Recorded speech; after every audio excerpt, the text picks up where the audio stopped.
कुछ साधु जो अपनी तपस्या और धार्मिक क्रियाओं के लिए प्रसिद्ध होते हैं। लेकिन इस बार महाकुंभ में कुछ ऐसा घटित होने वाला था जिसे कोई भी नहीं जानता था। यह एक सच्ची और चौंकाने वाली कहानी है जिसे सुनकर आप दंग रह जाएंगे। महाकुंभ का सबसे पवित्र और व्यस्त दिन, जब लाखों श्रद्धालु संगम में पवित्र स्नान के लिए जुटे हुए थे। हर तरफ भक्तिमय संगीत और धर्म की गूंज थी। साधु संत अपने शिविरों में ध्यान, भजन और तपस्या में लीन थे। तभी एक साधु ने भीड़ में एक अजनबी व्यक्ति को देखा। ये व्यक्ति साधु के वेश में था, लेकिन उसकी आंखों में कुछ ऐसा था जो साधारण नहीं था। एक झलक जो किसी चालाक व्यक्ति की थी। साधु ने उस व्यक्ति को ध्यान से देखा। उसकी जटाएं नकली थी, जो साधु के असली रूप के बिल्कुल विपरीत थी। वह व्यक्ति जो रुद्राक्ष की माला धारण किए हुए था, वह माला कृत्रिम मालूम हो रही थी। साधु को तुरंत शक हो गया। उसे समझ में आ गया कि यह कोई साधु नहीं है, बल्कि एक ठग है जो अपनी धार्मिक वेशभूषा के जरिए लोगों को धोखा देने के लिए आया है। साधु ने तय किया कि वह इस व्यक्ति से सीधे पूछेगा। उसने उस संदिग्ध व्यक्ति से कहा, महाराज आप कहाँ से आए हैं? नकली साधु ने बड़े आराम से जवाब दिया, मैं हिमालय से आया हूँ, यहाँ तपस्या करने के लिए। लेकिन साधु ने दूसरा सवाल किया, आप इतने कम समय में हिमालय से यहाँ कैसे पहुंचे? साधु तो सालों साल तप करते हैं। इस सवाल पर नकली साधु घबरा गया और उसने कुछ नहीं बोला। साधु ने अपनी आंखों में गहरी नजर डालते हुए कहा, तुम कोई साधु नहीं हो, तुम एक आतंकवादी हो। तुम महाकुंभ में आए तो हो, लेकिन तुम्हारे इरादे ठीक नहीं है। तुम यहाँ साधु के रूप में घुसपैठ करने आए हो ताकि तुम अपना खतरनाक खेल खेल सको। साधु के शब्द सुनकर उस नकली साधु का चेहरा सफेद पड़ गया। तभी उस व्यक्ति को चारों ओर से साधु संतों ने घेर लिया और एक तगड़ी घेराबंदी की गई। लेकिन कोई नहीं जानता था कि यह साधु दरअसल एक आतंकवादी था जो महाकुंभ के मेले में एक बड़ी साजिश रच रहा था। उस समय महाकुंभ का मेला रंग बिरंगे झंडों, भक्तिमय संगीत और लाखों श्रद्धालुओं से गुलजार था। लेकिन इस बड़े मेले में कुछ अज्ञात चेहरे भी थे जो साधु के वेश में छिपे हुए थे। वह एक अकेला साधु नहीं था। साधु बनने के लिए उसने सफेद धोती, रुद्राक्ष की माला और लंबी दाढ़ी धारण की थी। वह साधुओं के बीच में घुसपैठ करने में सफल हो गया था।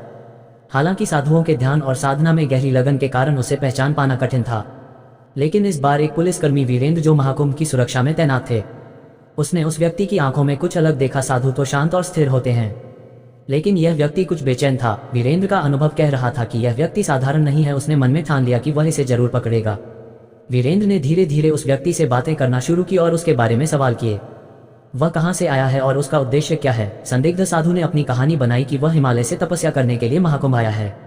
लेकिन वीरेंद्र का अनुभव और उसकी गहरी नजर ने तुरंत इस झूठ को पकड़ लिया। वह जानता था कि यह कोई साधारण साधु नहीं है। इस व्यक्ति की चाल, उसकी घबराहट और उसकी झूठी कहानी को देख वीरेंद्र ने तुरंत खुफिया एजेंसियों को अलर्ट किया। खुफिया एजेंसियों ने तुरंत इस संदिग्ध व्यक्ति के बारे में जानकारी हासिल की और महाकुंभ में घुसे हुए आतंकवादियों की खोजबीन शुरू की। दिन रात लगातार काम करते हुए एजेंसियों ने संदिग्ध साधुओं की गतिविधियों पर नजर रखी। अंततः उनकी मेहनत रंग लाए और उन्हें कुछ संदिग्ध साधु मिले जो दरअसल आतंकवादी थे। खुफिया एजेंसियों ने पता लगाया कि यह आतंकवादी साधु के रूप में महाकुंभ में विस्फोटक पदार्थ लेकर आए थे और उनका इरादा था कि वे मेले में भारी भीड़ के बीच एक बड़े बम विस्फोट को अंजाम देंगे। इस जानकारी को पुलिस को तुरंत सौंपा गया और एक विशेष ऑपरेशन शुरू किया गया। पुलिस ने साधु के वेश में आतंकवादियों का पीछा करना शुरू किया। एक रात जब यह आतंकवादी एकांत स्थान पर बैठकर हमले की योजना बना रहे थे, तभी पुलिस ने उन्हें घेर लिया।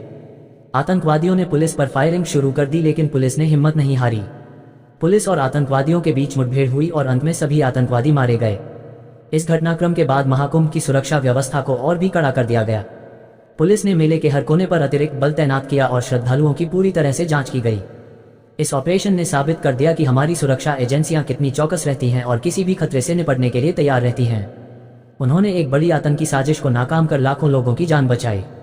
महाकुंभ का मेला फिर से शांति और भक्तिमय माहौल में बदल गया। श्रद्धालु बिना किसी डर के अपने धार्मिक कर्तव्यों का पालन करने में लगे रहे। ये घटना हमें ये सिखाती है कि आतंकवाद के खिलाफ हमें हमेशा सतर्क रहना चाहिए और हमारी सुरक्षा एजेंसियां कितनी कठिन परिस्थितियों में भी हमारी रक्षा के लिए तत्पर रहती हैं। महाकुंभ का आयोजन वैदिक काल से होता आ रहा है। इसकी जड़ें हिंदू पुराणों और धार्मिक कथाओं से जुड़ी हैं। कहा जाता है कि अमृत कलश को लेकर देवताओं और दानवों के बीच समुद्र मंथन हुआ था।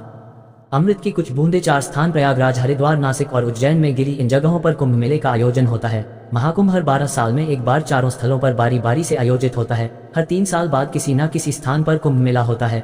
इसके अलावा अर्ध कुंभ सबसे बड़ा धार्मिक और सांस्कृतिक समागम माना जाता है। प्रयागराज के महाकुंभ में करोड़ों श्रद्धालु एकत्रित होते हैं। वर्ष 2000 के प्रयागराज महाकुंभ में करीब 240 मिलियन लोगों ने शिरकत की थी।